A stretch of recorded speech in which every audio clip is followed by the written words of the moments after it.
So, Eric, your new show, Kevin Can F Himself, is honestly like any show I've ever seen before. It explores the two worlds of your typical sitcom life using this two-dimensional sort of switching throughout the episodes.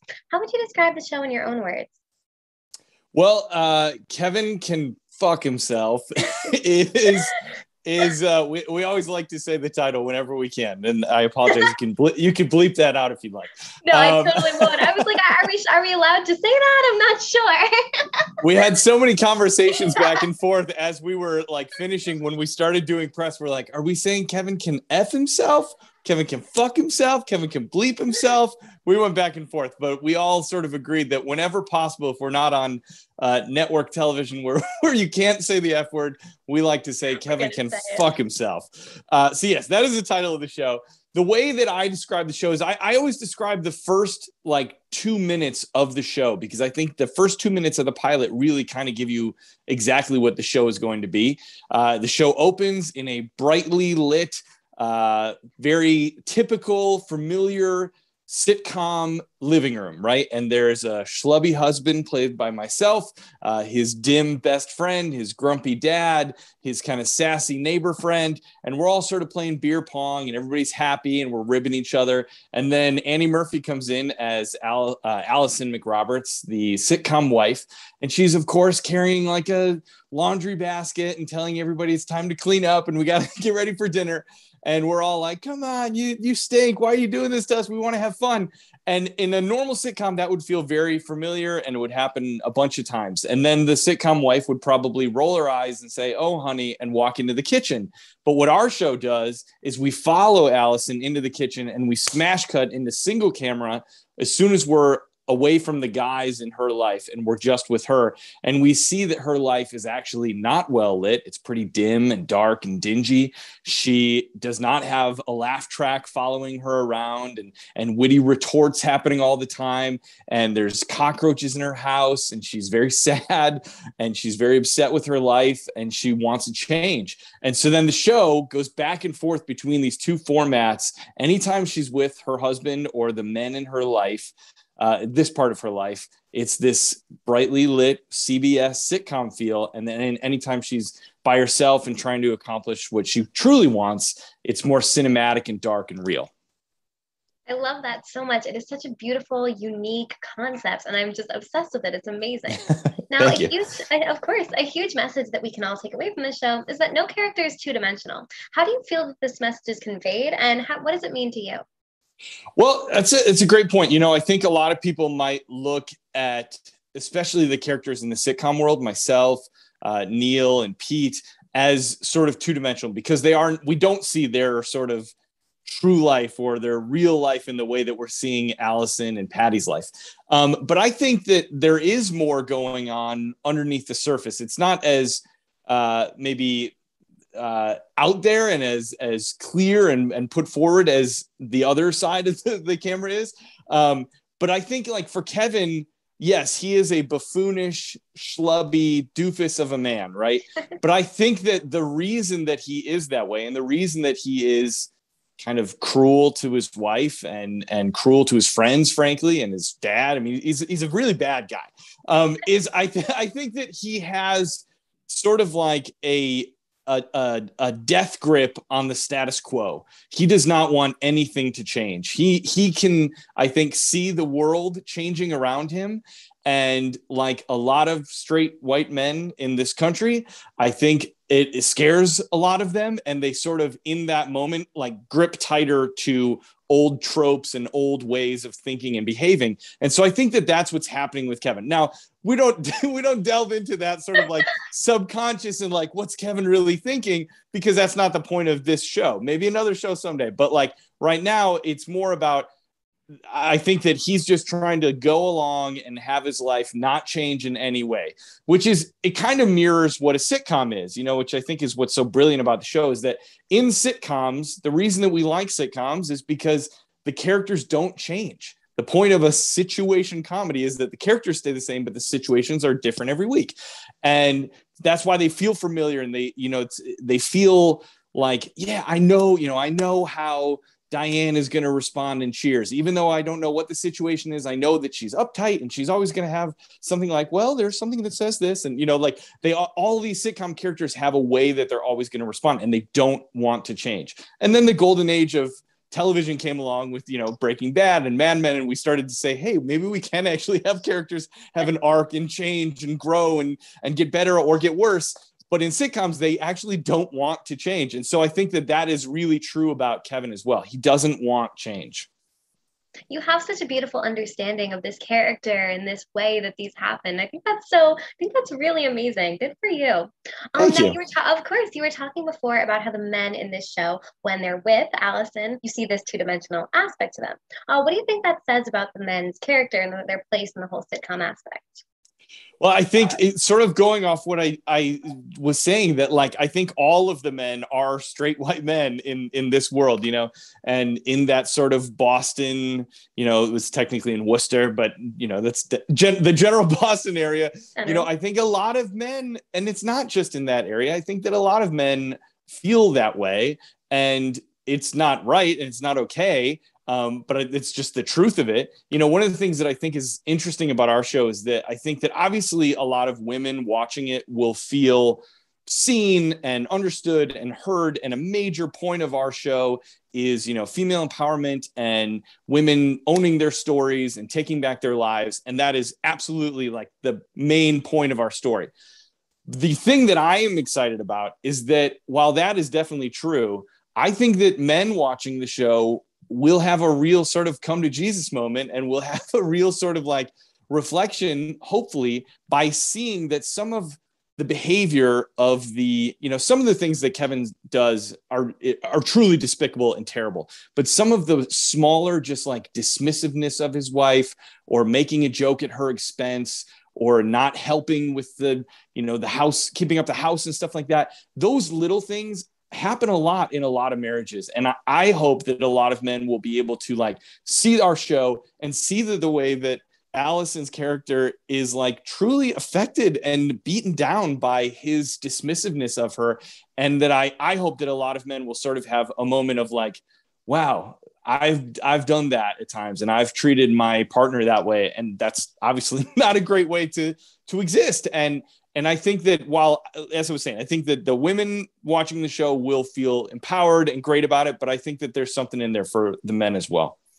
I totally see both of those things. Now, there are so many open conversations hidden within the plot of this show, mainly within that, subtle darkness of Allison's whole world. And you see, not to give too much away, but you see that she starts to fantasize about some pretty dark things. What do you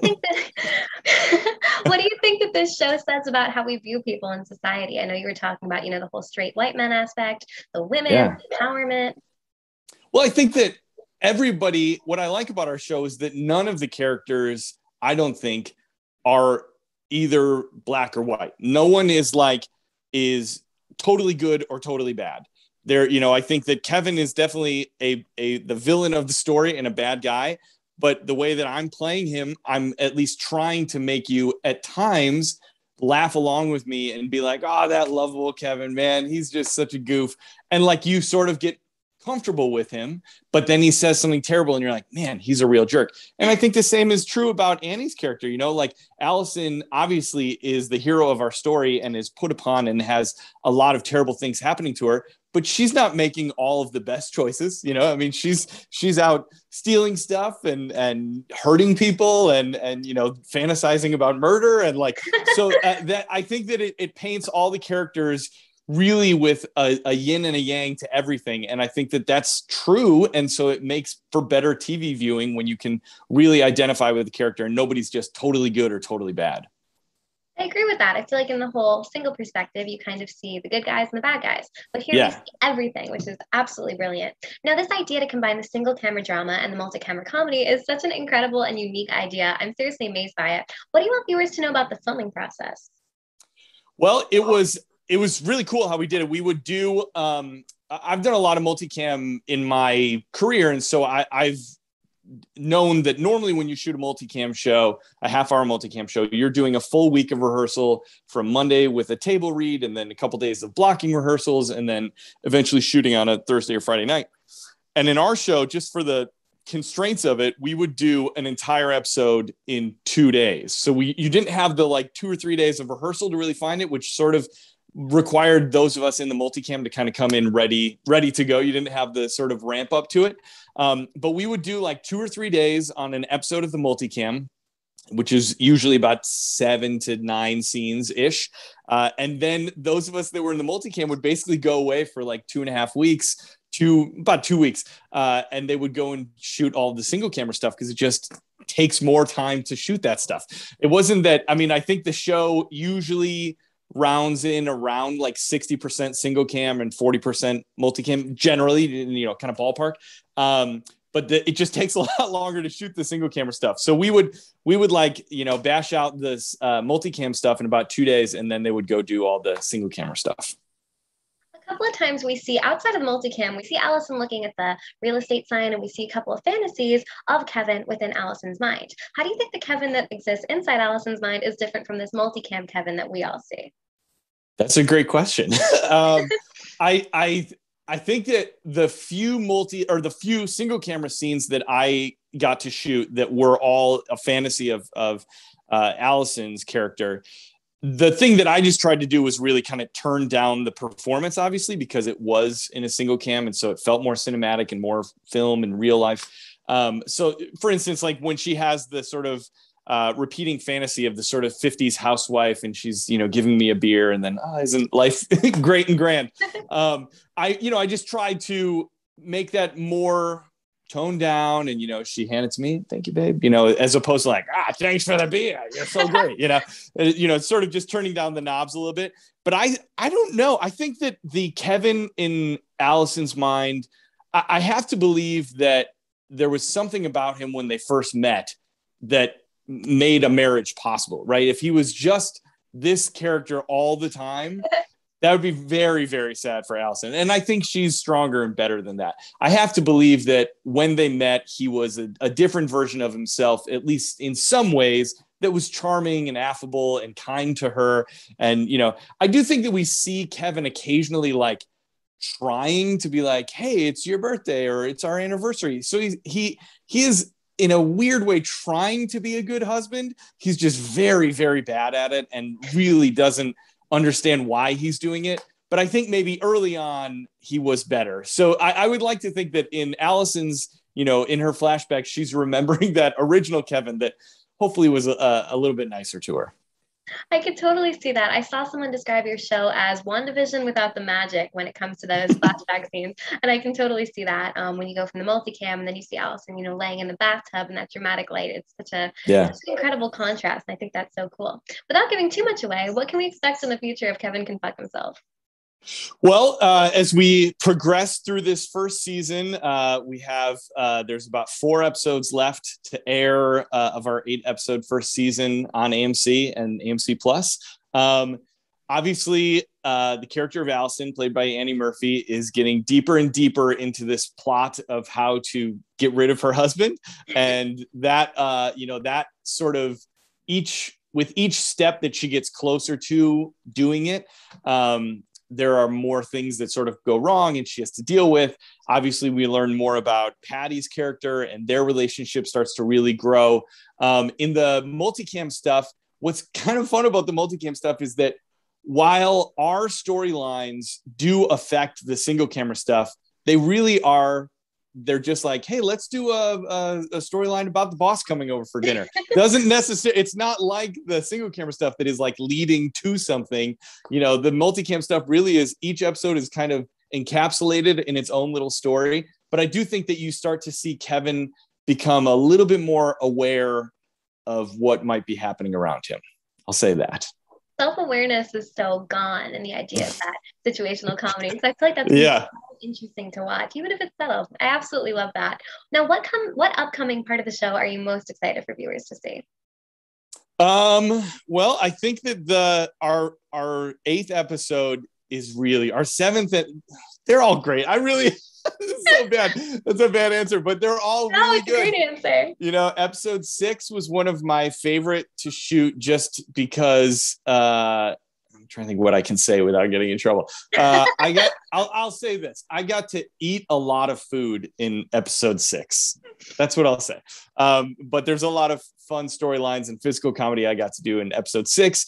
But then the way that the story really kind of ramps up in episodes like 7 and 8 are just spectacular. So I'm excited for people to see that. I'm excited to see it. Now, you have a background in both theater and film, and kind of that also relates to the whole, almost live studio audience aspect of the sitcom aspect of it. I've said that word many times. Which do you prefer, and how are they different? Well, I will say that you're totally right in that performing in theater is very close to doing a live studio audience of a multicam. Now, our show, because we filmed during COVID, we didn't have a true full live studio audience, but they did hire a group of about 10 to 15 laughers that they brought in that were like local Bostonites who came to the studio, and they were masked up and sitting 6 feet apart, and they were, far away from the set. But they were in the soundstage, and they were sort of watching on a monitor. So we did at least get to have some sort of actual live laughter coming back at us, because doing multicam, if you don't have that laughter coming back, it's really hard to do. You kind of need to get the timing of the laughter with the audience. But you're right. It is very similar. It's broader. It's more performative. You have to wait for the laughs, learning how to ride a laugh and let it crescendo just before you come in with the next line. All that stuff is very similar. And in regards to which medium I enjoy more, I like them both for different reasons. I love doing theater because that's how I came up. I've done 4 Broadway shows and a bunch of tours and musical theater and stuff like that. So I love that. That's where I first started. I think I will do that for my whole career. I would love to always go back. But it is hard to do 8 shows a week and perform on the holidays and perform on the weekends. And, I got 2 little kids, so you don't get to do, bedtime and stuff like that. So being on a TV show is really great because you don't usually work quite as many hours when there's holidays here. Everybody goes home and celebrates holidays with their families. So both have things that are great, but I think anytime I get to play fun characters that make people laugh and hopefully forget about, the trials of the world, I'm a happy actor. I love that. I saw you in School of Rock, and you really truly encapsulate that. And I love it so much. How, besides the laughers, how did filming during COVID change this whole experience for you? Well, one thing that was great, that was sort of a weird byproduct of COVID, was that we were supposed to leave for Boston. Most of us were based in LA. Annie was coming from Canada, but most of us were coming from LA. And we were supposed to leave on, I don't remember what the date was, but if everything shut down March 12th, 13th, something like that, we were supposed to leave that coming Monday to go to Boston to start filming. So like my bags were packed at the end of my bed. I was like ready to leave. And they were like, oh, there's this COVID thing, and we're going to pause for just a minute. Should just be a couple weeks, and then we'll start again. And we're like, okay, yeah, sounds good. Obviously that's not how it went. But because we waited about 3 months before everything got figured out with protocols and how they were going to shoot everything and deal with all the testing and everything, we had like 3 months before we started. And so we as a cast would meet once or twice a week on Zoom and, read through some scripts and just get to know each other. And so we actually went into this first season all feeling like we were actual friends, which on TV just really doesn't ever happen. If you haven't worked with somebody before, you usually start and you're filming that first day, maybe the second day, so that felt very similar to theater, actually, in the way that, theater usually has a longer rehearsal process where you become friends with the cast and everybody gets comfortable with each other's rhythms and energies. And so that was one thing that was great about it.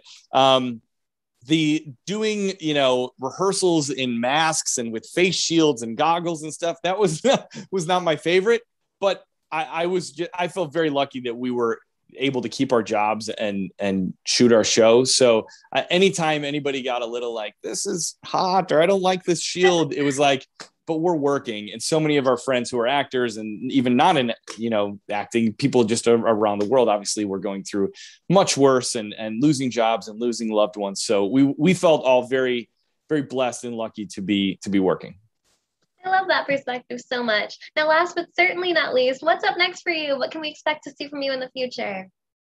Well, we're all fingers crossed for a season 2, which would be great, so we can keep telling this story of Kevin and Allison. And also, you can check me out on. I do a voice for a TV show on Hulu and Peacock, which is called Madagascar: A Little Wild.